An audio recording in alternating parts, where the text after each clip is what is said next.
Machine Bhagiratha మీద కూడా ఈ రోజు మేము ఇంటింటికి నల్లాలు ఇచ్చినాం. అసలు మీరు పుట్టినప్పుడు ఇటు ఉన్నోళ్ళని అందరిని అడుగుతున్నా, వారిని కూడా అడుగుతున్నా. 2014 కంటే ముందు మన మంచినీళ్ళు తాగలేదా అధ్యక్ష? మన గ్రామాలలో నల్లాలు లేవా? మన గ్రామాలలో నీళ్ళ ట్యాంకులు లేవా?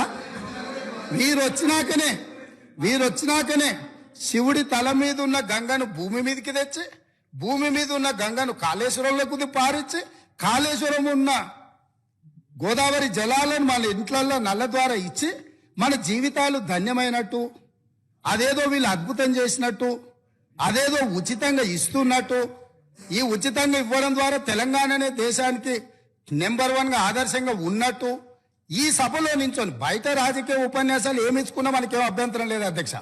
కానీ సభను మిస్లీడ్ చేసే విధంగా శాసనసభ వ్యవహారాల శాఖ మంత్రిగా గతంలో పనిచేసి ఆ అనుభవాన్నంతా ఉపయోగించి సత్యదూరమైన వార్తల్ని ఇక్కడ చెప్పడానికి ప్రయత్నం చేస్తున్నాడు.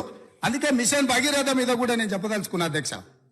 ఇది 2019, 2020 సంవత్సరంలో వీళ్ళు రూరల్ హౌస్ హోల్డ్కి అమ్మడం ద్వారా 1030 కోట్లు సంపాదిస్తామని, మున్సిపల్ కార్పొరేషన్లో ఉండే ప్రజలకు నీళ్ళు అమ్మడం ద్వారా 169 కోట్లు సంపాదిస్తామని, అదేవిధంగా మున్సిపల్ రిక్వైర్మెంట్ ఇతర అవసరాలకు 360 కోట్లు సంపాదిస్తామని, అదేవిధంగా ఇండస్ట్రియల్ అవసరాలకు అంటే పరిశ్రమల అవసరాలకు అమ్మి 4147 కోట్ల రూపాయలు, మొత్తం కలిపి 5706 కోట్ల రూపాయలు ప్రతి సంవత్సరం మిషన్ భగీరథ మీద మాకు ఆదాయం వస్తుంది, మేము ఈ ఆదాయం ద్వారా మీకు అప్పులు తిరిగి చెల్లిస్తామని చెప్పి ఈరోజు బ్యాంకులను మభ్యపెట్టి తప్పుడు నివేదికలు ఇచ్చి లోన్లు తెచ్చిండ్రా?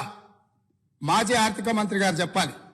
లేదు, నిజంగానే ప్రజల దగ్గర వసూళ్లు చేసి తాగునీళ్లను సాగునీళ్లను వ్యాపారంగా మార్చి, వ్యాపార ఆట వస్తువుగా నీళ్లను మార్చి ప్రజల సెంటిమెంటును, తెలంగాణ ఉద్యమంలో వాళ్ళ పార్టీ చెప్పింది నీళ్లు నిధులు నియామకాలు, నీళ్లే మొదటి సింహభాగం వాళ్ళ ఉద్యమం, వాళ్ళ నాడు వాళ్ళ పార్టీ చెప్పుకున్నది.